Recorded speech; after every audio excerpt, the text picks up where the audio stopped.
Greetings friends. Welcome to video number 5 of Anchal Lala related to objectives of communication. In last 4 videos we understood about certain objectives of communication. Coming to last few, the 18th objective of communication is related to grievances. Now when we are talking about grievances, again grievances is something which is not very pleasant, not very good kind of communication, but still there are occasions when you have to provide grievance or you have to listen to the grievance. Basically what is a kind of grievance? Grievance is some kind of difficulty, some kind of sorrow to someone. So generally the grievances are given by the lower authorities to the higher authorities. Higher authorities will never give it to the lower authorities. They can resolve it by themselves. So this kind of communication, when lower authority is communicating to higher authority and giving some kind of problem, some kind of difficulty, some kind of issue and trying to put it in front of them and trying to seek some kind of solution for the same, is when you are talking about the grievances.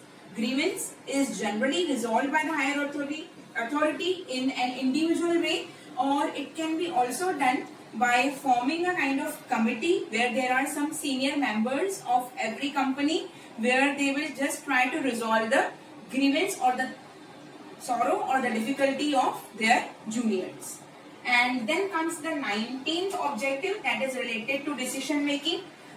Most of the times when you are in dilemma positions, when you are not able to make a kind of decision, so many things are coming up and trying to disturb you a lot, but still you have to make yourself firm and you have to come up with a kind of decision, and you know very well that with your one decision your company can flourish or it can otherwise perish. At that time it's very difficult to make decision, yet when you make a kind of firm decision in collaboration with the thought process or viewpoint of everyone else in your company, that is decision making. This is also one of the important objective of communication. Coming to the next one, 20th and the last one, that is discussing and improving relationships. It is often said that when you discuss in healthy way, you try to improve relations with others. You try to come up with a harmonious kind of relationships with others.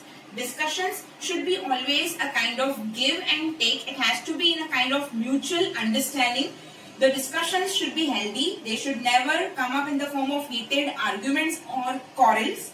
It is very important for all the human beings in the world to understand another person's point of view, to empathize others and try to discuss in a healthy way. So discussing and improving relationships. Friends, as I told you in my video number 1 itself, that objectives or the need to communicate for human beings can be many. But still I have tried to list few important ones and I have tried to explain those. In fact, when we are trying to communicate, we are trying to communicate with need only. Even when you remain silent, that is also kind of objective of communication. By remaining silent, you are either expressing your sorrow, your anger, your anxiety, your fear or something like that. So these are some of the objectives of communication which I have provided in all the series, 5 videos. Hope you all have understood that. Have happy and great learning. Thank you so much.